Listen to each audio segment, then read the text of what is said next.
to you live from Pittsburgh, Pennsylvania and Atlanta, Georgia. This is United Fan Zone with Sean Gregg and Mikey Douglas. What it do, people? How's everybody doing? I know you haven't seen my sweet face in a long time. This is United Fan Zone once again. I got Sean Gregg in the house. Actually, he's not in the house. He's not even in the States. He is in England, his mother country. Oh, What's going on, brother? I'm doing good. A little tired, being 1 o'clock in the morning, but, can't miss the show and all. So, jumping on and, going back to bed afterwards. Yeah, shouts to you, man. Shouts to you getting on late. It's 1 o'clock there, and he's muscling through to give us the news that we need, give us the bit of banter we need. So we're going to start it off straight from the go. We talked about Thursday. Tuesday. I wasn't on the show Tuesday as far as those casual Reds. But, yeah, so we talked a little bit about South Carolina. If you want to go into your experiences on South Carolina, how was it for you? And then I could go after that. Yeah, I'll just keep it short and sweet. Like you said, I went over on those casual Reds.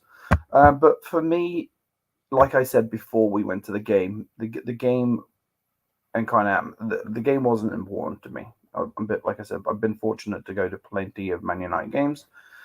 So it was more about, I got to meet you. I got to meet, a bunch of, fellow presidents from Man United supporters groups throughout the country. Get a lot of pictures taken. Got to meet the Stretford Paddock and stuff like that. So just the whole day for me, I just took that in rather than the kind of where we were playing and the actual game itself was, for me, it was a phenomenal, weekend. So, I mean, I will say this. It was fun to be with the guys and the girls of the different supporters groups. So I met Memphis, Canada. Well, I drove in with Canada, but Memphis, Canada, Pittsburgh was there, of course. Who else? I met some people from California. I met some people from all over different supporters groups. So that was great. That was New York. That was great. And a couple of Cockney Reds were there. Guy told me he hit some dude for singing the runway song. Crazy that even happened in South Carolina. It's insane. Yeah. But what I will say is that Columbia, South Carolina is a dog shit town. Not really a fan of it. And I mean, not the entire town, right? Because that's impossible to say. But just the area, to think that this is a SEC school, right? They're playing on a night that they play Alabama or Georgia. That place is easily standing room only.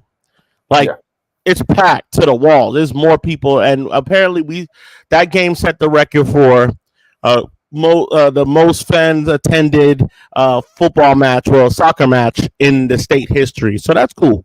Atlanta probably gets that at like 100 or 90,000 pretty often. But I could not leave. The experience was bad for me. Leaving was horrible. Aside from the gameplay, because I'm going to get to that. But the experience of the town was awful. My seats were terrible. I mean, that's its own thing I can get into as well. But the town was just terrible. It's like they weren't ready for that. They weren't ready for that many. But it's bewildering because how on a 3 p.m. when they play or 7 when they play SEC football, that place could be jam packed. It could be jam. This is a place that school has been ranked before. They played other ranked opponents. I don't know what it is, if maybe it was the off season or the police weren't, but all in all, terrible. Get to my seats finally after hearing for weeks, oh, you guys should be grateful for your seats from our boss. Oh, I'm not doing this next year. And all this other crap that I had to listen to for a couple weeks when people wanted to give their tickets back. I finally get to the seats and I notice my grandfather standing 2 floors up and he's been dead for 10 years. So I was up there with him and I'm like, wow, this is insane. I'm not tripping, no, whatever. I enjoyed being with the people. So my experience, being with was more of a person. I've been to Manchester. I've seen that nothing rivals that, and you're never gonna get close with this. Yeah. Right? You're never gonna get close with this. But what I will say is meeting the man them, politicking and getting a little drunk, talking some shit. I'm sorry, excuse my language, talking some stuff. Great time. As far as the game went, didn't care. We looked bad. We had about 10, 15 minutes where we looked pretty good, and then a couple attacking spells in between there. Yeah. But we fell off the cliff, and Liverpool got organized. They realized that there's blood in the water. They realized that, oh, there's goals to be had down this right hand side, or this left house sitting on the left. So on this left hand side, there's goals to be had, and they just exploited a couple of our younger players. People are saying, "Oh, this is their C team." I'm like, no, they had some starters there. They had some firepower. It definitely wasn't their full amount of firepower, but it wasn't ours either. Bruno wasn't there, So, yeah. So all in all, South Carolina was cool, but just let me know where to pay for I'm not doing any more U.S. tours. That's dead. No, probably never do that again. I don't care if they come to Atlanta. I'm not going. Not interested. Not interested in that anymore. I've done 2, and to be honest, it's dead there. The atmosphere is off. People started leaving, and it's like, what are you leaving for? This is a preseason match. You're supposed to just enjoy this and just see it through. People are leaving at 2-0. Like, oh, I want to beat the traffic. Okay, cool. You know what? You're right. You should have left, because I ended up sitting in front of that stadium because I had to wait for the players to leave for 2 hours. Yeah, my boys from Pittsburgh saw you on the way out. Yeah, I talked to 2 of them. I'm like, yeah, bro, I've been sitting in this car for 2 hours waiting to leave. By the time I got to the pub for the last bit to, everybody was like, yo, I had to walk here. It's crazy here. So it did. I had to walk an hour and 20 minutes from the stadium back to our Airbnb in the pouring rain because it was it was so bad trying to get out of the stadium in any capacity. No Ubers were available. You're looking at 2 hours for Ubers, and we just decided to walk home. So. Yeah, I met Glenn down there. Glenn was really cool. I ran into Glenn too. And his kid is actually like, we had a chance to do a little rondo, put the ball in the bucket and all that. I'm going to be releasing a video this weekend just showing what our little tailgate was. I was on the way to come over to the fan zone, and then I got caught in this hailstorm of rain. That was insane. I was under a tent with a bunch of Scousers holding on, and like, it was insane. Yeah, like I said, Blake says Columbia's a dump. Yeah, true. Shout out to Blake. I was up there with Blake. Shout out to Larry, Victor, Varun, Saji, everybody. Atlanta, we got a great picture, so I will say that. And I got a chance to be with the 2 supporters groups from Atlanta. 100% great. But for as much crying I had to hear for those tickets, which I know I could have watched, I could have went and got different tickets. I could have went and changed my seat. It's not about the seat. It's just about what I did. Yeah, and it ain't about that. It's just about the fact of the matter is like, we need a board, and we need to not let, because I met every other supporters group. They had a board. We need a board here, and not just one guy who thinks he's God, because you're not God, buddy. But anyway, that's my little 5 minutes for him. Yeah.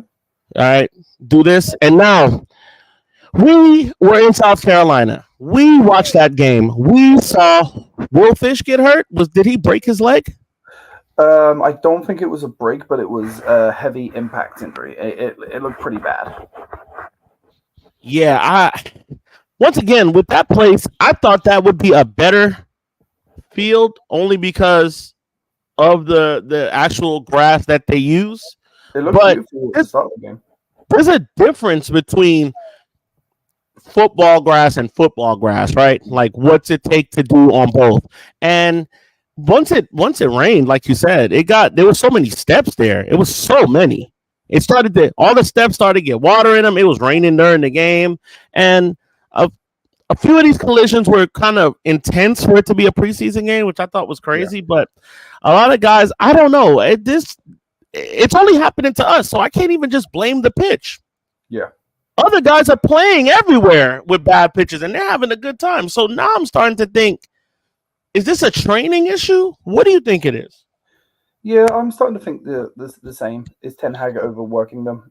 You know, we're looking at the Charity Shield for me tomorrow, you in 2 days, and we've got no back line, zero back line. I think Martinez, as of right now, is the only person that's 100% fit. Um, and as another point that I want to touch back on that is, why are you playing Aaron Wan-Bissaka in a friendly game against Liverpool when all reports, including Fabrizio, are saying he's on the verge of playing West Ham and gets hurt in the game, and there's a possibility he doesn't go now? Like, why are you doing that? So, which goes to show, which is showing me, like, I'm getting really worried with Ten Hag. Like, we've seen him for 2 years now.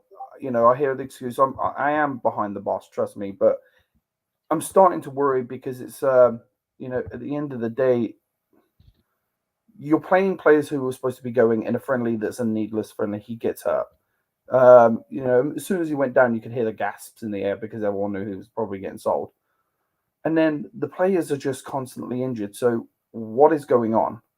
It can't just be the medical staff, but you've also got to look at the people above him now. Like, I know they've just come in, but, we've got to figure out what's going on with these injuries, because the Euro thing, which is an unfortunate thing, he had surgery on his foot. That's not the medical staff. Willie Fish, it's not the medical staff. It was a high-impact injury. It looked bad. I thought, as soon as it happened, I thought he broke his foot. Yeah. But some of the others, like Luke Shaw, that we're hearing is not fully fit now, when he just come back from England, didn't, and come back well with England. Harry Maguire's not fit when he was supposed to be fit. Lindelof is not fit, probably going to miss the game. Where are all these injuries coming from? So for me, we have to start looking at Ten Hag on what are you doing in the training sessions that are causing these injuries. It's going to come out later on when we are a few years down the line and we're probably departed from Ten Hag. I hope not, but let's just say it's going to come out like, hey, we had us doing this, he had us doing that. If it happened, right? If it happened, I think he's doing something in training. 100% now. It can't. Other guys are making it out. They're making it out of their training just fine. They're making it out of their preseason matches just fine. A couple dinks and donks here. Arsenal had Timber last year. Freak accident. You know what I'm saying? Things happen. Yeah. But this is happening way too consistent for me to just blame it on one thing, like the pitches. Blame it on the medical staff. I think it's a culmination of all of it, but Ten Hag's overtraining has to be in there now. Ronaldo says, "Go Cox."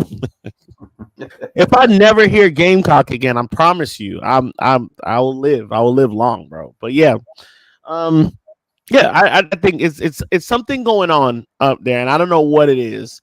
But also, it doesn't help that you have to fly across the country and play these needless ass games. Yeah. And like I said, I'm not a fan. I as I was watching the game, I was like, you know what? I'm not really feeling. These guys look knackered. They don't look good.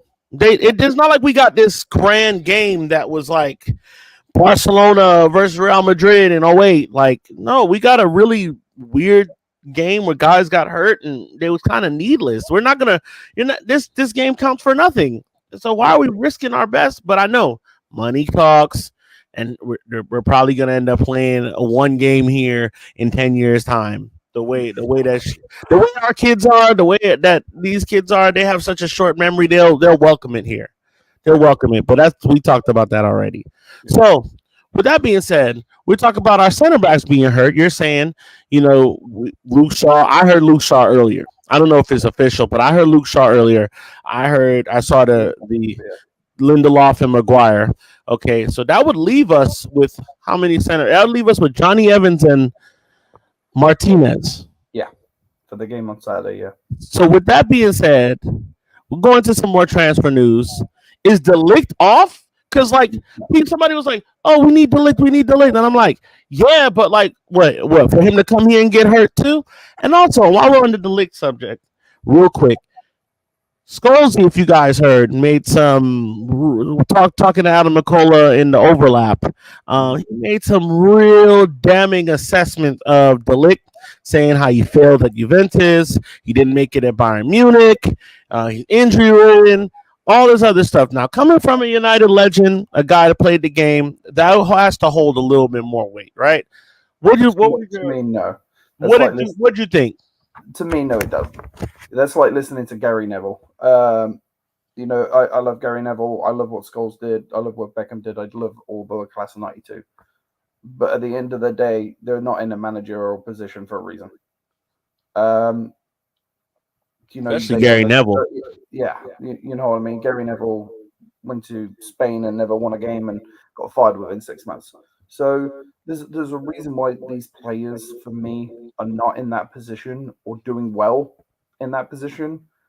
So, you're a pundit, so they have to give some sort of assessment. But to sit there and say De Ligt is, he failed at Juventus, that's absolutely not true. The only reason he was sold was because they needed the money. Did he win at Juventus? Sorry? Did he win at Juventus? Yeah, I think they won the league, didn't they? He was there with Ronaldo. I think they won the league together.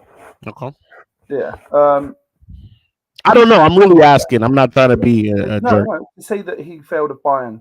Well, if he failed at Bayern, why is there over $200,000 signature to get him to stay? Petition to get him to stay. He didn't fail, and to be quite frankly, if he had played in the semi-finals against who did they play? Madrid.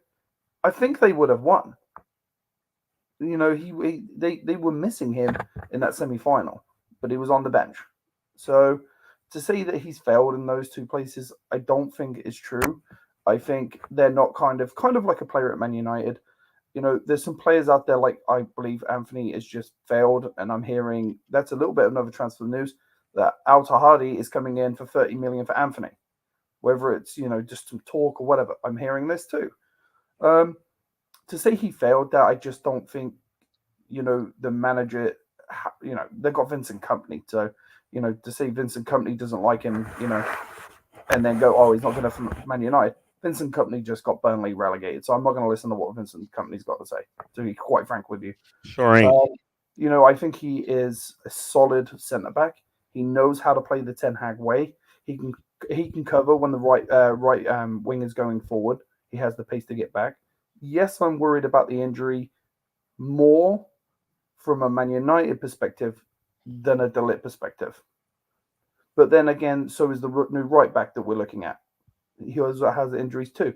There's another perspective. I'm more worried from the United perspective of things than the players' perspective of being injured.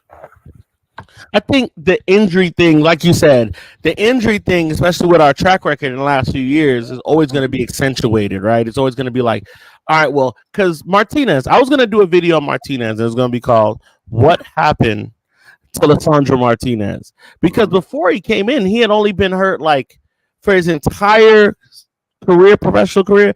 It was like he had missed 13 games in like 7 or 8 years, right? And now he's missing 63 days in a span of, it was insane to think that, like, so what was it? And now I'm sorry. Let me start off with this. I have nothing to say that this is the truth, that this was happening, but something's got to be happening in training or not happening, as well as a stupid preseason, as well as flying for no reason to play 90 different guys and have penalty shootouts and all this dumb shit. I'm not. I would honestly, as somebody that just enjoys the game, enjoys Man United, and I don't need to see. I don't need to see this stuff, but I know there's plenty of people that do. So I'm speaking from the perspective of somebody that doesn't really care to have it here, right? I would be fine. I would love for it to just go back to just being, hey, we're gonna play a couple games here behind closed doors. We're gonna play a couple games, to start the season up. People could come get their ticket, and then we go right into the season. I would love it for it to just be that, because I don't like the preseason in the NFL. I'm not a fan of that either. I hate that shit too, and that's when people get hurt as well, and careers get ended in that. It's just like you can get hurt at any time. I understand that, but why waste it on unnecessary games or putting wear and tear on your body or putting your body through different time zones? Yeah, I will touch back there with the Martinez thing though. Um, Martinez is. I know you touched a point where where he was injured. Not very much before he comes to United. That one again, I don't blame on the backroom staff. You're looking at a broken a metatarsal, I believe he had, that kept him for the latter stages of the season 2 years ago. Came back, re-broke that metatarsal, which was unfortunate. Was he rushed back? I'm not sure, but he broke the metatarsal. Came back again, and then that one was more of a muscle injury, but it only kept him out for like 6 games. Remember, and he was 6, 7 games. He was managed to get back. So when people look at, from my perspective, when I look at it, I don't look at the injury list and go, "Oh, look how many injuries." I pinpoint that. Okay, he had a broken metatarsal that occurred during the game. Is that classed as really an injury, or is that just classed as an unfortunate event that a bone got broken? Kind of like Luke Shaw, right? We all know Luke Shaw, his injury problems are due to that severe broken leg that he had. Yeah. It's always on the same side. So would he have been different if that leg hadn't been broken? Yes, I 100% believe so. So when I look at injuries, I always look at what type of injury. If it's a muscle injury, is it a tear in a?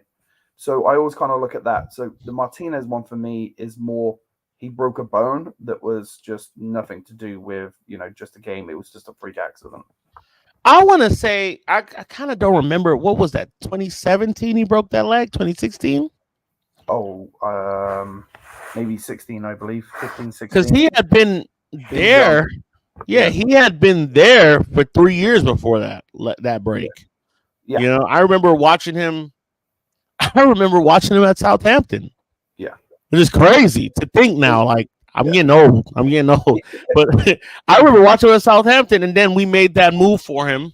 And I remember that year we got battered by Everton. It was like 6-3. We were up 3-0 at Everton and got smacked.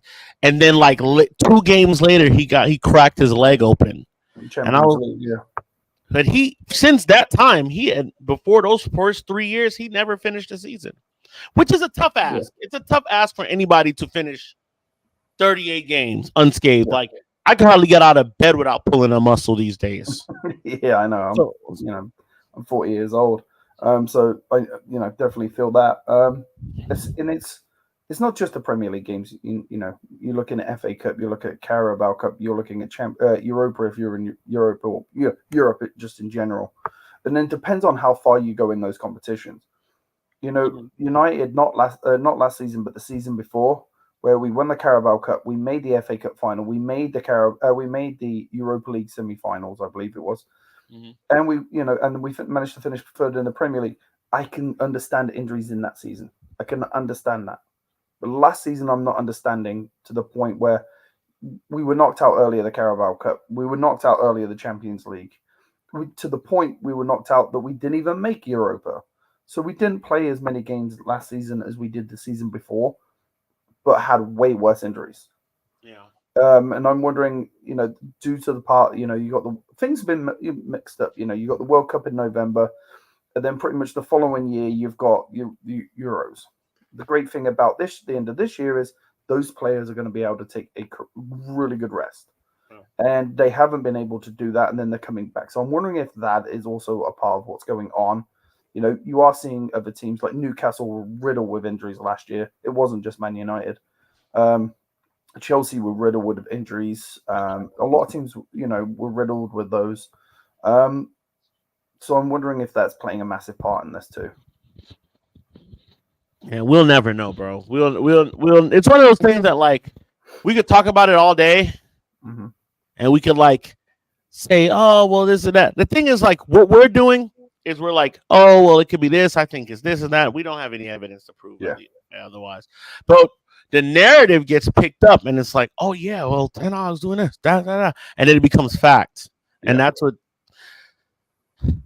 the toxic part of our fan base, right? So I think we should wait until around November before we make full judgment. November to January, because then that way the players have come back.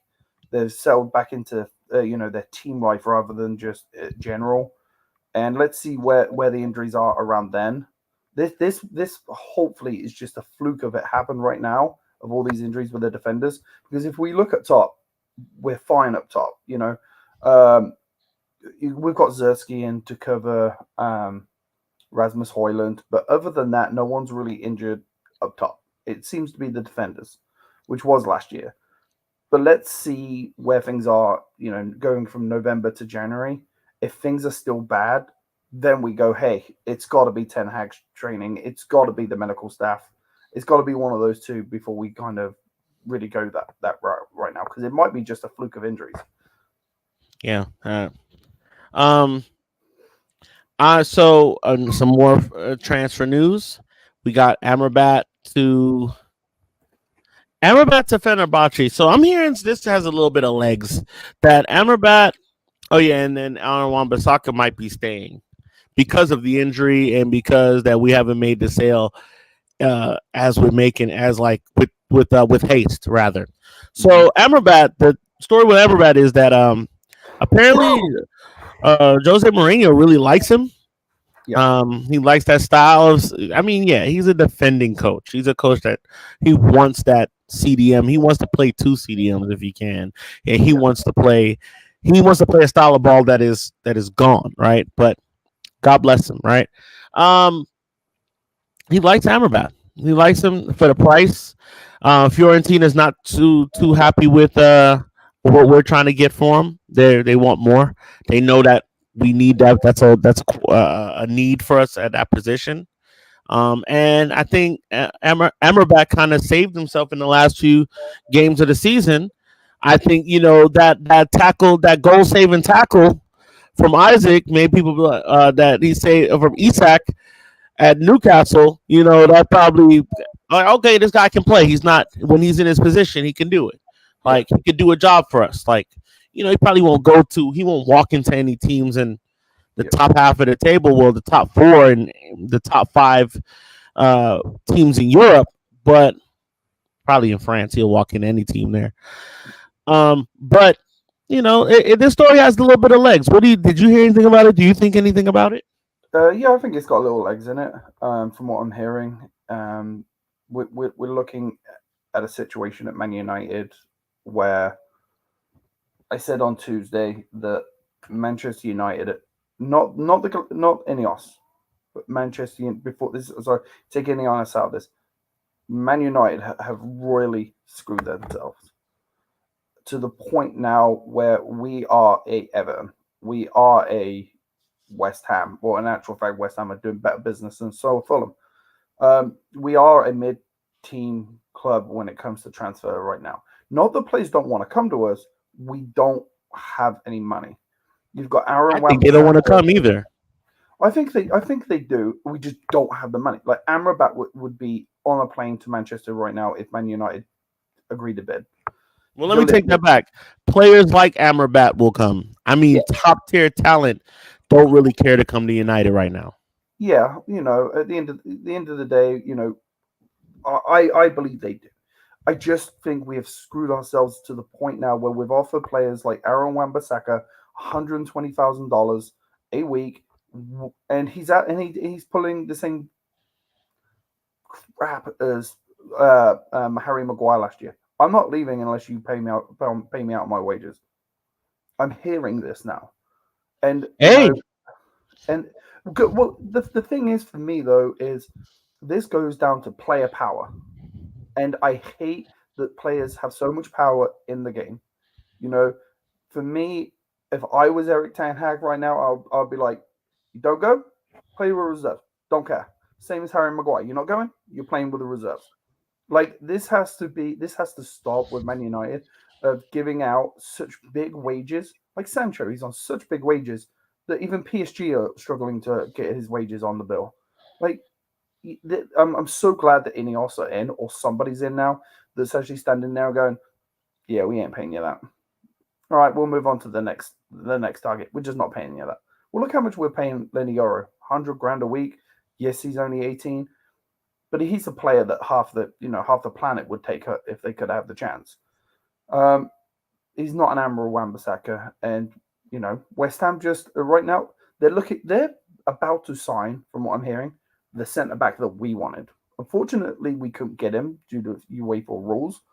But I'm wondering, because he's going to West Ham, you also remember that our current owner owns the team that Tahibo's from. So is he going? Is there some back negotiations with that one? I don't know, but I'm finally glad that it's on the start of the push of those players out and getting better players in. It's gonna take time. I honestly think this is gonna be not next summer, the summer after, where we're still looking at the base rate of this. One of the horrible things that I saw yesterday was they showed the game of Ole Gunnar Solskjaer's last ever game in charge. And as of Saturday, right now, with our injuries, we're looking at 8 of those 11 players starting on Saturday.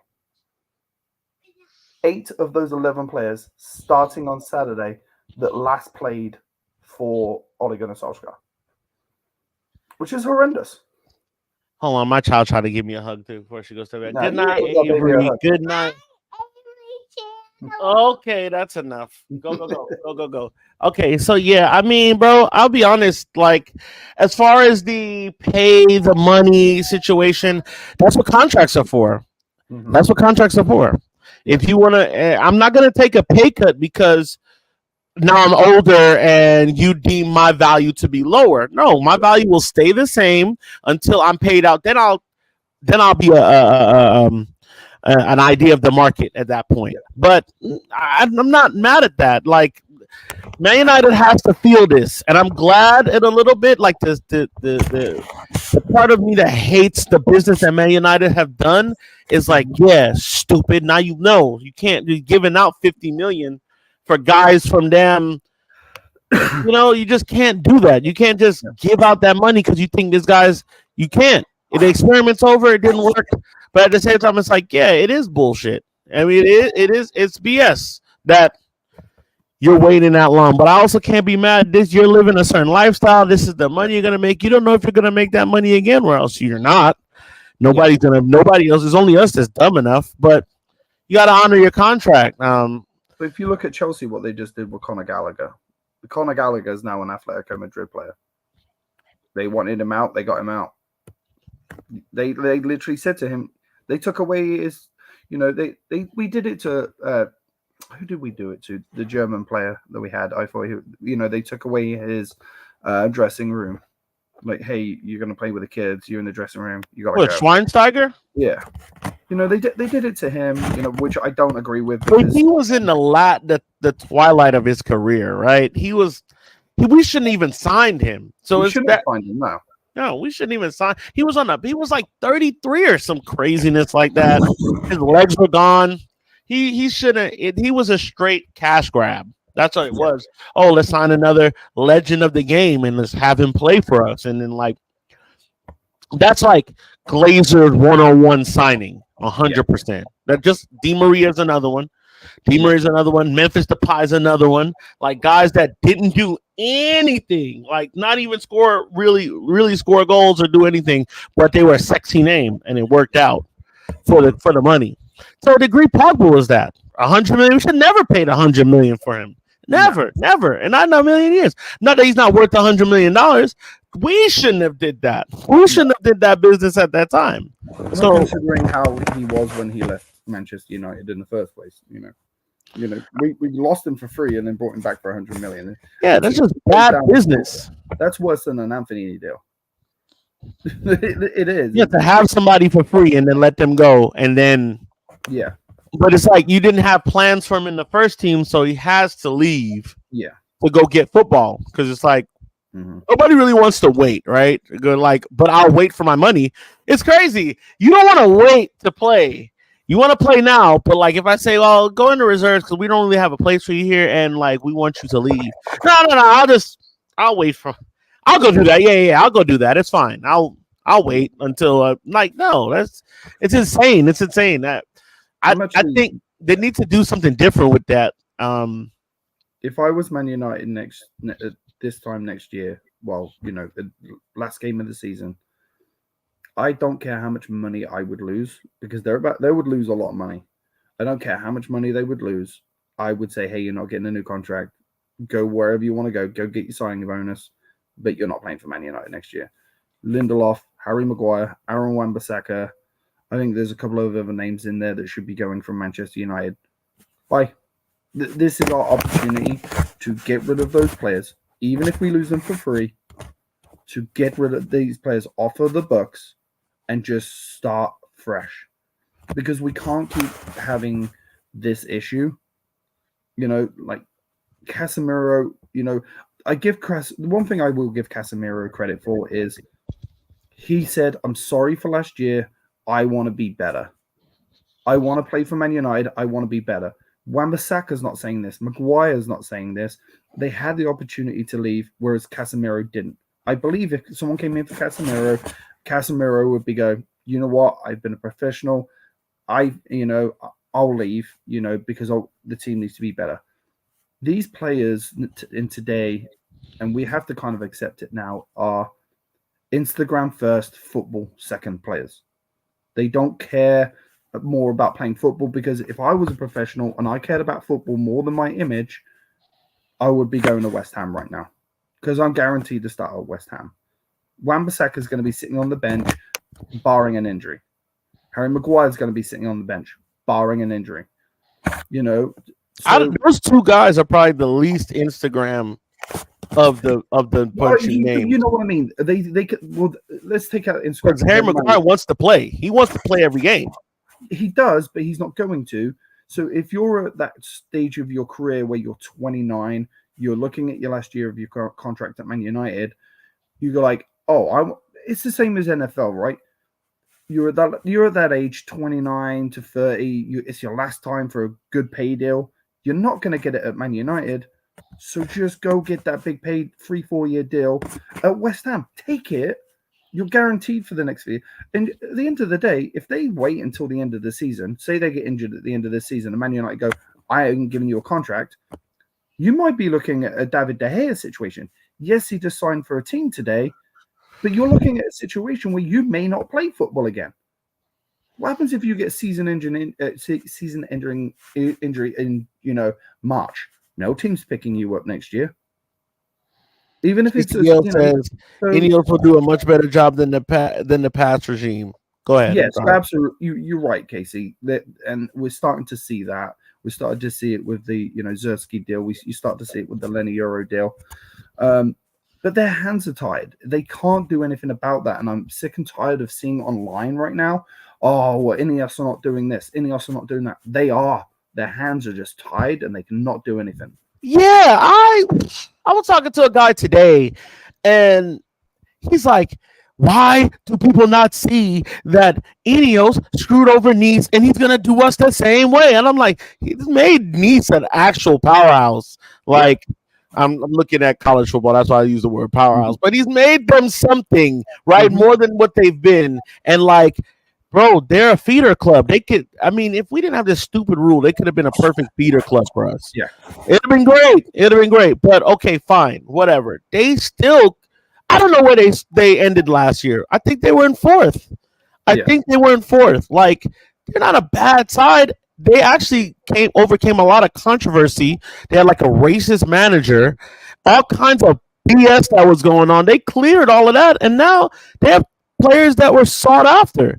Rajat V says, could have got Qatar and they didn't, but oh well, whatever, move on. Listen, I was 100% on board with the Qatar thing only because I'm an American and I have no connection to Manchester United outside of my love for the team and my love for the city of Manchester. But outside of that, I was okay, but I wanted all or nothing. I did not want this 25% thing, but I also don't think Ineos is doing a good job, guys. What's going on? Nice got 5th or 6th or something like that, Rajat. Yeah, we could have got Qatar, but we could have got Qatar, Rajat. But at the end of the day, we would still be in a financial fair play situation. Night, Avery says Ronaldo. I'm sorry. That's right. We would still be in the same position now, even if Qatar was in charge. The only difference is we won't be trying to get money to build a new stadium. You look at Newcastle. Newcastle are in the same position as us. They're the richest club in the world. So it doesn't matter who came in. And to be fair, would Qatar have put these people in place that Ineos have done? I mean, Ineos have managed to put these players in because they are the top. They're the elite of the crop, but they're also friends with Sir Jim Ratcliffe, and we were able to get them easy. So, to saying having Qatar in, everything would have been better. It wouldn't, because we still couldn't spend the money. I don't know what the case would be. Ineos and Ratcliffe, not the worst thing to ever come. Ineos has to overcome all the mess the previous regime left behind. As Jeremy and Rajas and Ineos and Ratcliffe, not the worst thing to ever come. 100%. I mean, guys, I don't think they're doing a bad job. I just think it's going to take a little bit of time. And I said 1 year when we started doing these podcasts, like me and Casey, I said, bro, be prepared to be bad for a long time. Like, we've been bad already for a long time. Be prepared for more of that. And you know what? What gives us the right to think we can't be bad? We've had bad ownership. We've done bad business, and now we have I was gonna say we have Qatar. We have Ineos to come in and try to rescue it. I wanted Qatar to get the 100%. I wanted them to get the whole thing. I wanted Ineos to get the whole thing. Yeah. And I hope they end up getting the whole thing, right? But I think that's the only time we're going to see true change, right? But also, I'm seeing some change now, actually. I'll take that back. I'm seeing some change now. It's just going to take a little bit longer than but I'm prepared to lose. They're not all doing it in one summer transfer window, says Jeremy. 100%. I don't know. Bro, I'm buckling in for another 6th place finish. And to be fair, I am too. I'm buckled in for a 5th or 6th place finish. I think if we can keep our injuries, again, hopeful thinking, we can keep our injuries to a minimum. I do believe we could maybe crack that top 4, maybe. But it's just like we were told at the beginning, when Ratcliffe did that interview, he's not going to be able to do it all in one summer. He has to have time to build those finances back up that we had before, and to be able to do all of this. But what we should look at as a collective, as Man United fans, is, and we really need to take a hard look at this, is we're not Man United of the 90s and early 2000s anymore. We are not this team. We need and the game isn't played that way anymore. No, we need to, we need to understand that we're not that team anymore. We're not the dominant team that's winning everything. We're all sitting here celebrating the FA Cup. Yes, it's a great trophy. I managed to get a wonderful picture with it this year, at the game. And it was a great thing to do. But we're also celebrating the Carabao Cup. That's not the Man United of old that celebrate those things. So we need to sit there and go, okay, we're not that team anymore. But one thing we are is on the right direction for the first time in 15 years. Brother, you don't celebrate water till you go 3 days without it. Exactly. So there's that. Mm-hmm. So, I think the only difference with Qatar, it's Casey Gale. I think the only difference with Qatar is they would be able to be fine with taking a loss on players as long as we just get them off our books. All right, Casey, writing coherently. Pick up Casey with the coherent writing tonight. Hey, I love it. But yeah, bro, we don't know. We'll never know, right? I'm just kind of sick. Or I don't want to see these fans talking about anything about Ineos. I had to ask the guy, I said, bro, don't you want to reserve some judgment until we get to a bigger sample size to pull from? Don't you want to reserve some judgment? And that's what I like to do. I like to see it through first and give you a chance. And then I'll make my assessment then. With most things, I'm like, okay, I'll give you a shot. See what you got going on. I think they're doing pretty good now. My only issue that I didn't like is the woman's thing, but it seems like they're going to sort that out. That was the little fire. That's not even really a big thing. It seems like they're going to sort it out. They got a little backlash from that, as they should have. But come on, guys. Not you guys in the chat, but Jazz says, few journalists say Ten Hag will get judged from his ability to challenge for the Prem title, and I definitely agree with this statement 100%. I'm trying to understand what you mean by that. Few journalists say Erik Ten Hag will get judged from his ability to challenge, because like he shouldn't, right? But we're also in year what 3? This is year 3 of the experiment. It's also going through. I just still can't. I still can't. As much as I was mad at him, listen. I gave up on Ten Hag after that Chelsea game. After that Chelsea game, I was ready to have his head on a pike, only because he did the shit I don't like and remained rigid and remained stiff and didn't want to change things and wanted to go defensive at the end. I'll never respect that. I don't care who does it. Yeah. But I think Ten Hag, if we, I'm saying barring we end up in 11th. If we end up in 11th, he has to lose his job. If he comes in 8th again, I think he has to lose He has to lose his job, and so he really can only do 5th or 6th. Really, and he has to win something in order for it to, I think if he wins something, it saves him again. Can't keep winning FA Carabao. That's not our standards. No way. I'll be real with you right now. That is 100% our standards. It's the tertiary the second and third level of competition, like the Europa League and stuff like that. Hold on, I have to answer a call. I'm so sorry. You take over for a second. Yeah. So, Richard, not to do disrespectful, that it is our standards. We have been like this since Fergie left. Yes, to go back to that one, you said if Ten Hag gets sacked, is it rather than Ruud van Nistelrooy promoted to coach? Yes, I believe that would be the job, at least for the time being, until we probably get another coach in and let's see how he does. But it is our standards now. We can't sit back and say this isn't Man United standards anymore. We need to let go of that ideology that Man United are a top 4 club. We're not anymore. The first season of Ten Hag, I think he did an incredible job. 2 finals, a semi-final, came third. But at the end of the day, if you look at Liverpool were terrible. Newcastle were okay. Liverpool finished 5th that season. It was just an off season for them. So Glenn said this. What's that? Glenn said this. Glenn said we might have finished 3rd only because everybody else was shit. Yeah. So it is our standards. I believe Ten Hag, and I watched the Zlatan Ibrahimovic interview the other day, and he had this question put to him: is Ten Hag the right for Man United? And he said yes, but look at where he came from. He came from Ajax, which is a feeder club. They don't have superstars on their team. He needs time, but he is a winner. So he needs time to be on a team that has superstars, to be able to coach that. And okay, with the Sancho thing, but again, that's a learning experience for him. He needs to have time at Man United to be able to learn from that experience and be able to turn Man United into a winning team like he has done everywhere he's gone. But if Man United fans keep saying to themselves that we are the team, the standard of the FA Cup isn't our standards, he's never going to be able to do that because the fans are just going to keep calling for his head. I don't care if he's there in 2 years. I don't care if we finish 6th this year, and 5th next year or 4th next year. It's going to take time for him and this new team to rebuild them from the inside out, because we had a rotten apple that was rotten on the inside but looked beautiful on the outside. Yep. We need to be able to change that, and we're not going to do that unless we give these people time. Yeah, 100%. If Ten Hag get the sack, is it RVN to promote the coach? Yes, I think that's exactly why they did that.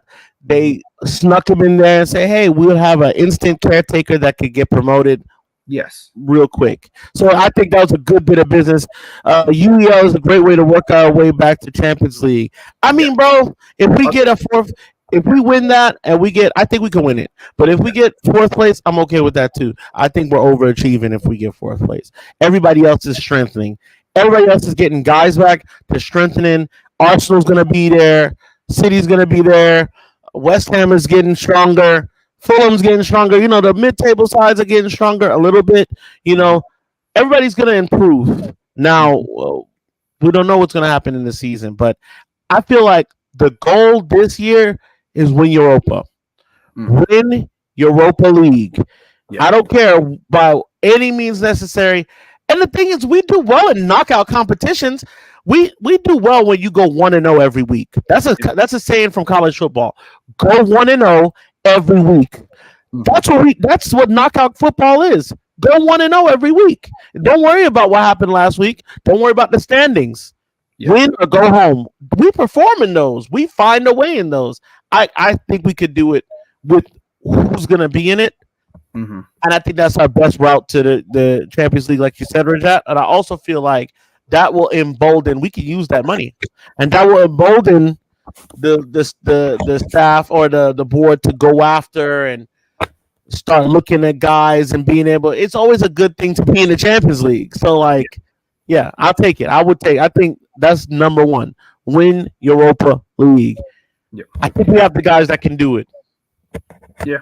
I agree. I think we have the guys that can do it for the Europa League this year. A lot of these teams in Europa League are losing players to big teams right now in the Champions League. So I definitely feel like we have the ability to win the Europa League. And you're right. That's the standard this year. Win that Europa League. If you look at, we went Carabao Cup, we win FA Cup. They're stepping stones. Win the Europa League, get you back in the Champions League, and get that Champions League money, and also be able to attract some big names. But I'm also on board with not attracting big names for the sake of it. Like Sancho, we should never have signed. It's Anthony, we should not that Anthony's a big name, but Anthony's something we never should have done. And touch back with the Zlatan thing. Zlatan also said that Ten Hag came from a team that has structure. He said when he was at Man United, there was nowhere to go other than the manager to the owner. There was no one in between to deal with situations. We now have that. Again, you just got to give Man United time, and that's what he said. Like, United will be back up there. It's just going to take them time and a bit of patience. Hey, Zlatan's a funny guy because he changes his tune pretty good. Yeah, he's a funny dude. But yeah, 100%, bro. I like I said, guys. Everybody is watching. Everybody is gonna watch later on. Buckle in, dude. Buckle in, and let's all have some resolve this season. If we do better than normal, God bless us. But we're mid-major. You know what I'm saying? We're not a mid-table for sure, but we're not the Man United of old. I've been saying that for forever. Because anytime, especially to the top Reds, anytime you start mentioning stuff about we're going to underachieve or we're not going to do bad. Oh, we're missing a Skulls type player that's going to be able to. And we live in that. We've been living in it for 13 years, 10 years, 12 years, however it's been long. We've been living in it for a long time. It's been 11 years. When are we going to actually match the standard that we're talking about? And I think that's what Ineos is here to do. Anthony Fee was overinflated. It's because Man United went to Ajax with the last few days, or Ajax bullied us. He's worth about 100%, 100%. But that's Man United business, or that's Man United business. That's wait till the end, panic buy, overspend, get a player that's a dud. He leaves maybe for free, no profit, no sell on, no nothing. Back to square one. 10 years of it. 10 years. That's what it is. I'm looking at, this is our first window with Ineos. We didn't have everyone in place officially, come to the start of the new season. The end of the season. It took Barada some time to come in and whatnot. I'm seeing now a very different Man United, but I'm also seeing that it's just the beginning. We're looking at, we can't go for this player, so we're going to go for the next player. We did that. We got some of the players that we ended up, being either first choice or second choice. Yes, we're back to Man United of last year where we're waiting on players, either to go or, we're not moving on to a different player. But I'm also seeing that because it's Man United didn't have as much time as they thought. So next year, when it's come around to the summertime, we're not just going to have the first pick or the second pick. We're going to have first, second, third, or fourth, because it's going to have that backroom staff time to progress throughout the season, really look at players as a whole, as a team, and be able to go after players next summer. I think I've always said this. Next summer is going to be way more important for Man United than this summer. I'm looking at some United news here, and people are kind of losing. That just dropped in the last few hours, and people are losing their mind over Bruno hanging out with João Cancelo. They're Portuguese, brother. They're gonna hang out. They're friends. You know, a lot of these guys are friends, right? It's only us who do the dumb things. Like that's pretty funny. Anybody think? Okay, Jeremy. Jeremy says, and this made me laugh. Keep that talking. We're going to look like delusional Cowboy fans. What do you mean? Do you say so? I said, so we're not gonna win the Europa League? Is that what you're saying? I don't think that's a hard competition to win. I feel like we can win it. I feel like with who's in it, we're at that level. I think he's more talking about the fact that, trying to say that we're a top team. Oh yeah. Yeah, I think that's more where Jeremy's coming from. I want to say, Jeremy, you're usually on it, man. Don't deter now. Don't go crazy now. And Rajat says, anybody think Mazzari and the LIGT will still join? I definitely think so. I think they'll come. We've got what 3 weeks. 3 weeks for the transfer window. I think they'll be in by the start of the new season. Yeah, I definitely think that they still come in. Do not think their teams drop down from UCL, or do they? Do they drop down into? I mean, about us being the top team. If you finish third in the UEFA Champions League, you go down. So if you finish bottom of the group, you're out.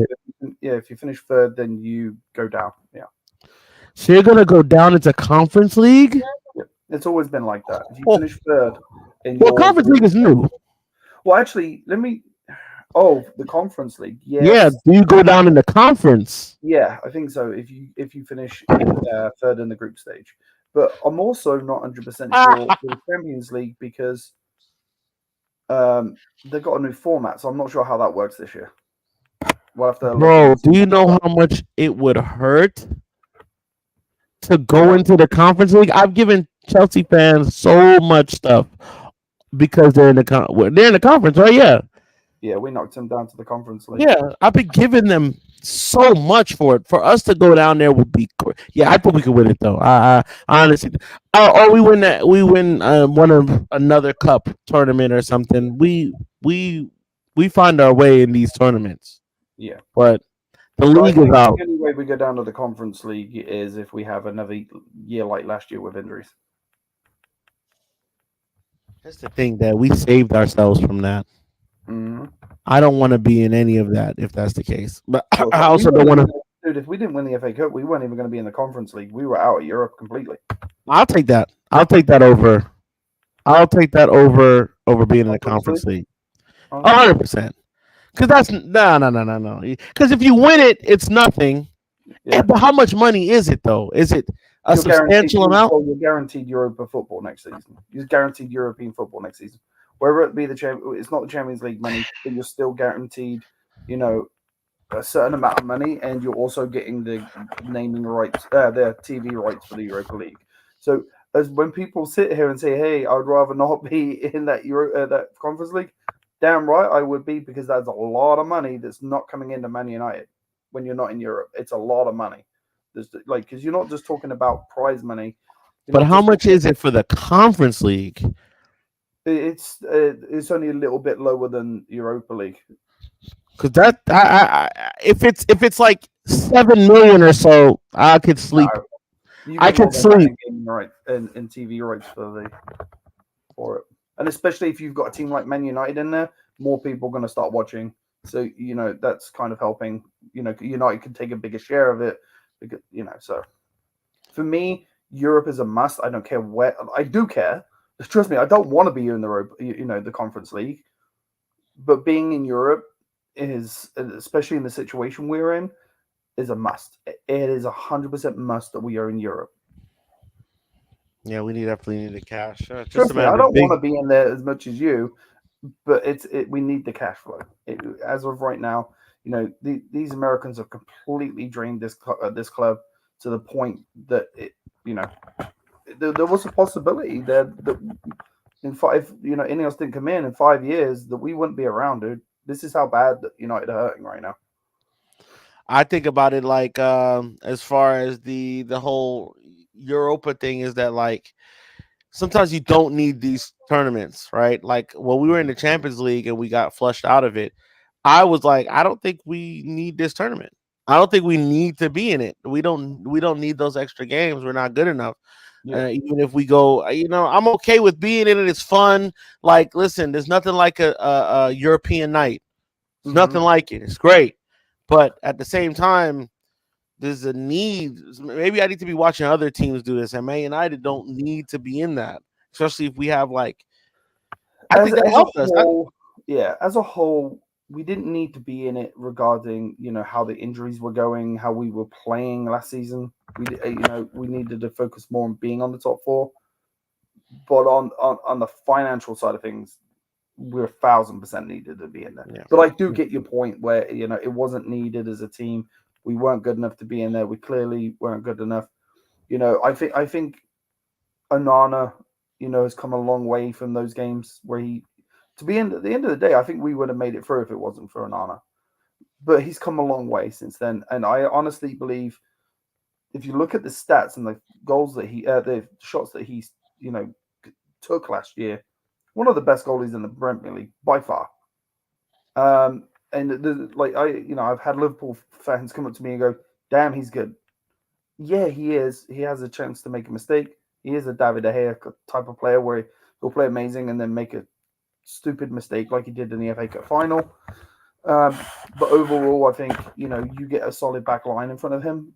He didn't make the Champions League final for no reason. He wasn't one of the players of the Champions League finals for no reason. We just haven't had And that. had a great game in it too, Mm-hmm. because Yeah, they were set up a way that he could play it long. yeah, He could pass through. Like they're set up that way. The more that we play the same way, I've been talking to some guys. Kind of funny how Man United is still vulnerable to cutback goal. I mean, everybody's vulnerable to it yeah, when you're not gonna commit to locking it down. It's gonna happen. yeah, But with Onana, like, right? My thing with Onana is that, like, the amount of shots, like you said, the amount of shots is egregious. It's yeah, egregious. You're gonna give up goals. You're gonna yeah, give them up, and we're not set up to suit that style of play that he wants to do to get attack started.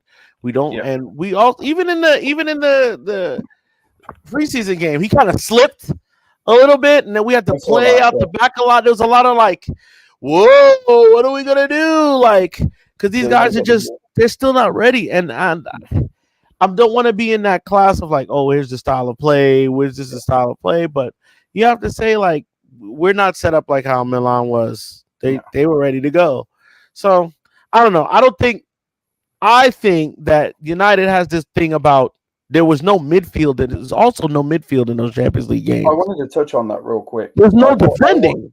I watched that game against Liverpool, and I turned to the guys that I was with from Pittsburgh, and I said, "We're in trouble this year. We're in trouble." There was, Mount has looked phenomenal this preseason. I'm going to give him credit. He's looked phenomenal, but he's an attacking midfielder. When they was so Man United, just a quick breakdown from my perspective of that game. Man United for the first 15, 20 minutes dominated that game. Dominated that game. How we weren't 2-3-0 up is beyond me.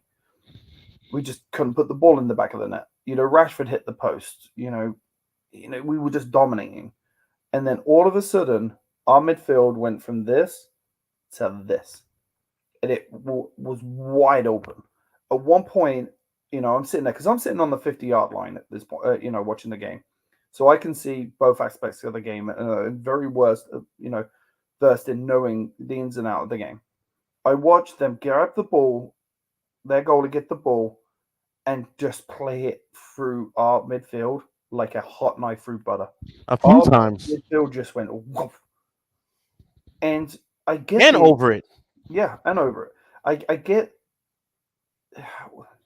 get the pressing that we need to do, and we need to do this more because otherwise they have the ability to just play it through. But also with the pressing, the players press, and everything just goes messy. It's just like a crash, in a snowstorm. Everything's just going everywhere, and pocket just goes. Boom. Where Liverpool was so tight knitted, they quick 1-2 football, and it just. I watched them go from their goalie to a goal in about 4 kicks. I was like, wow, where's that midfield? And it's not just the CDM. You know, it just fell apart, and that It's was not a like team press. It's not a team press where you're no, pressing and then you get back to your shape, right?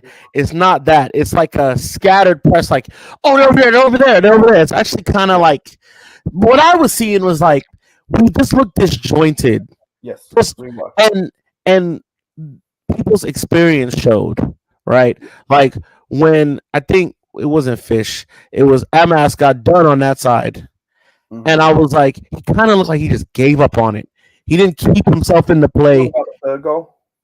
Yeah, Yeah, where the player cut. Yeah, the player was running at him because I was right in front of that goal. yeah. The player was running at him. The player cut in towards the goal, and Amas misjudged him, thought he was going to go down the wing, He and kind of he put just his legs up and then he just yeah started walking. And I'm he like, walked back. Yeah, what are you doing? Just get yourself involved in that play. Even if you're beat, you never even if you know. Good things yeah happen when you chase it down. yeah even if like to me even if you give away a penalty in that situation, it's Anana's in goal. It's not David De Gea. We have a chance to save it, you know. But we were caught wide open, and they just slotted the ball in the back of the net. Um, Amas, I think, is going to be a great player, Yeah, but he from is. watching him, he has a lot to learn. His first touch is horrendous, so he really needs to work on that. And in time, it's going He's to come. pacey though. He has a little bit of pace on him. He does. He Yeah. have like oh my god, I And he's love strong. and He's Collier strong. too. I mean, I like him. He's raw. He's definitely raw. Do He's you raw. see how bad we started playing when Collier came off too? I feel like the whole team went off a cliff after that 49th minute mark. This just Hmm. was like fuck all. Yeah. Like the whole team went to shit. Even the players that were doing well was like, and then Fish gets hurt, and it's Hmm. like it just. And then they sub their guys out, and they got straight kids on the pitch, straight kids, and even they're keeping it. They're Yeah. keeping it, passing around us, pinging it around us, and I was like, "Oh yeah, it might." I'm already thinking about what I'm gonna have for dinner. Yeah, I was thinking about how I'm going to get home, um, but there was a lot to learn from that game. We do have a lot of players coming back. Martinez is coming back. We all know how different our two main guys were not playing. We play terrible when Martinez and Bruno are not in that team. We play terrible when one of them's not in there, let alone both of those players being in there. Gotta be in it. Yeah, they've got to be in it. And just to kind of like, I got like 2 touch points, before the end of the show. Go ahead. Boys, we are in for a rude awakening on Saturday. I think it's going to be 3-0, 4-0. We are in for a rude awakening Saturday. I'm in England. I'm going to be watching it with my boys here. But we're in for a rude awakening on Saturday. I don't think it's going to be as close as anything. I think we're going to get hammered on Saturday. Second one, I just want to do a big shout out. I know we've got a lot of new followers on the channel now. We did, me and Mikey were down there doing a lot of content. We're working on that right now. But one of the biggest takeaways for me is, even though we're a young channel, and I haven't really spoke to you about this, Mikey, me and Q, Q was helping me out down there. We were, we're talking with families, and we're talking with young kids. We have a lot of young kids that are going to be, coming on the interviews. And it was wonderful to see that, we were doing this, and we actually had we had kids lining up to be on this show, and it was great to see that young generation of Man United fans that are coming through now, even though we're not a top team. And I that was really big for me down there. My son's one of them. He's 12. And we've got these young kids that know about football, which you guys are going to see in the interviews that I'm putting together. And it was really great to see, some of the parents and the young kids that, and it was great to see them lining up to want to be on a show and talk about Man United. Yeah, I got a little bit of stuff. My thing is basically kind of the same of that. What I really liked from that trip is how people. My main question was, how did you come to this club, right? Because my answer is always the same. Yeah. My family's from Trinidad. We're Dwight York heads. Yeah. Dwight York brought me to United. I stayed with United even when he left, right? Yeah. And he was at other teams before that, Yeah. But when he was at United, I'm 9 years old, treble winning year. crazy. And I remember having to watch it on Dish, having to What watch it with a black TV box on top of my, the illegal cable, and having to try to catch it when you can at certain times, or we would get tapes. That was back when tapes were a Yeah. thing, and my grandfather used to get a box of cricket tapes, right? Because they didn't show it here in the States at all, and there would be Man United tapes in there as well. So we just pop in on a random Tuesday afternoon after school and pop in Man United versus Aston Villa, Mm-hmm. and just be watching that. The game happened 2 weeks ago, Yeah. but we don't know. We're that generation that's before the internet, right? This is the internet's still in its infancy stage here. I'm just going to touch. You're a young buck. You were 9 years old in '99. That was my last year of high school. See, I was, I that was a good year. I remember all of that year. It was actually a very good year. Actually, that's when I started first visiting Georgia. Was '99, and realized I was going to live here for the rest of my life. Mm-hmm. Shout out to Varun. I want to say a quick shout out to Varun. This is a Canada scarf. This scarf is so hard, but he's the president of the Canada group, and on this scarf it has every city skyline. Major city skyline in Canada. Wow. So this is the cool stuff about the club, about Man United, right? It's like you meet these cool individuals that have this weird story about how they got to the club and why they're a member. And a lot of them aren't BS, especially from the American fans. You expect it's crazy BS story, we were winning and back in and then they say somebody's name wrong and you're like, all right, bro. Yeah, thank you for your time. But it's actually good stories, like wholesome stories, and that keeps me going. I got a couple text messages. People are like, oh, why are we not singing? Why are we not?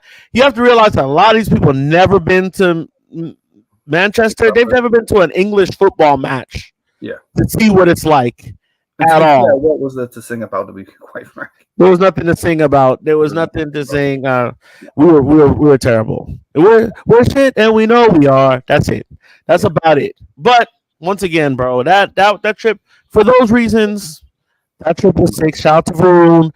Shout out to everybody that was able to just meet me. I got some channel views. I got some channel stuff for the Atlanta channel that I do. I got some people that went on and started following me on that randomly and watching all the old videos. So I'm working on both things. I'm gonna put it out on both things, man. But it's a blessing. Like, we're a baby channel. We're little baby channel. We love every subscription we get. We're happy. Every time I wake up, I see 57, 58, 59. I'm excited. That makes me excited. Yeah. So guys, that's what it means to us. Yeah, it was awesome, just being down there and kind of, meeting these people. I want to do a big shout out to, Tennessee. Not so much Middle Tennessee. Memphis, Tennessee. Memphis as well. Yeah, because as soon as we walked into that bar, they were instantly welcoming. Got me a shot, got me a drink instantly as soon as I walked in. And especially with the rest of the boys from Pittsburgh Red, you got to meet them too, being in the bar. And just, there's a big shout out to Stretford Paddock too, for me, because at the end of the day, you guys will see it, but they actually gave our show a shout out, which is awesome, which I have to say, you actually have. That's definitely something we should get in the outro, that shout out. But yeah, I didn't even think about that. Yeah. I'm working on this all tomorrow. I'm not going to work tomorrow, so that's what I'm doing. Let's put that at the beginning of the outro. But it was just, I'm so glad that I went to that game, not because we lost 3-0, but just to meet some amazing people. Hey Shay, how you doing? Just coming in at the end of the show, but glad to have you there, buddy. But yeah, it was just an amazing feeling to just meet all of the the other fellow clubs. Feel welcomed. Like, hey, I got so many numbers. Like, if you're ever in town, you're more than welcome to come in. And then also, for the big thing for me is looking at those young kids that were so excited to be at the game, so excited to be on our show, and especially the parents that that took them to that show, to the game. Sorry, we lost for your first Man United game, but stick with Man United. Ineos are going to get there, sooner rather than later, I believe. Yo, it is 2 o'clock where you are. It is 2:15 in the morning where I am right now. Are you working? Are you working as you're there? No, no, I am. Unfortunately, a lot of people already realize my granddad passed away. So I got some time off from work. My granddad's funeral was yesterday, Rest in which is peace. still today for you guys. Rest in peace. But yeah, it was a great send off. But I'm also glad to be back and meet my family and see some of my friends on Saturday and go watch the game. So. Yeah, Unfortunate circumstances to be back in the UK, but nonetheless, it's nice to be back and see family. So rest in peace to your granddad. Sorry for all condolences. I know it is. My grandfather was like my actual father, so yeah, I know what it's like. Yeah, so definitely condolences, man. Is there anything else you want to add on while we're here? We are a show that is not sponsored. We run this thing ourselves, so we can go as long as we wanted to. We can go yeah. 8 hours, but it's been an hour and 15 minutes. So is there anything else you want to leave us with? No, just again, Raja, Shay, thanks for popping in today. Thanks for everyone popping into the chat. This is what we like to see. We want to hear your opinions. We want to give feedback on those opinions. We want to hear your feedback on how the show's going, what you'd like to see on the show. Yeah, we want the Glaciers out. I think that's coming. I think there's some backroom stuff eventually that's going to happen. But yeah, just keep giving us your feedback, keep popping in, keep saying hi. Let's grow this channel together as a community, because it is a community channel, and without you guys, we ain't gonna go anywhere. So 100%, man. Hey, once again, it's been United Fan Zone. I hate Columbia, South Carolina. And yeah, until next time, man. We'll be back Monday. Sean's gonna be back. He's gonna be back in Pittsburgh. We'll be a little bit more polished. I'll have the video should have already dropped for South Carolina. We had already been watching the City game, and we'll do a little bit on that Monday. We also got Tuesday. We got those casual Reds. Definitely tap into that with the LA guys. Remember Tuesday's show too, bro. If you're watching later, Tuesday show is always hilarious. Shout out to Casey. Amazing. I love Tuesday, and then of course Thursday, like today, next week we're running it. Other things, Mikey, real quick.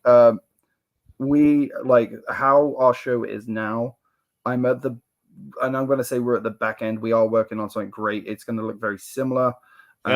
Yep. But we are on the back end of that, so look out for that in the next couple of weeks. Obviously the camera quality is going to be better. I'm working on a lot of stuff in the back end. Unfortunately, I have to take time off this week with it, but I'm working hard on that when I get back. So we're constantly improving week by week. So look out for all that stuff, guys. Yeah, man. We're always trying something different. So keep up with us, man. Hit the bell notification, like, comment, subscribe. Also under the name, we do now have. Sorry, Mikey. We do have a Twitter account and we do have an Instagram account. If you go to our main page on YouTube, the links are there. So go ahead and subscribe to those also. Now, can I do the outro?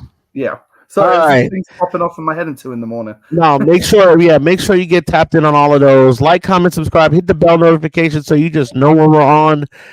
There's gonna be times where I just pop on and like something's happened. I'm just gonna pop on and be like, "Yo, log on," like what's going on? Tenog's fired. I don't know. That's what I'm saying. So, yeah, this is United Fan Zone. Sean, shout out to you, man. Safe travel coming back home. Enjoy England. Enjoy the nasty breakfast. And I'll see you guys. I'll see you guys next week for another one.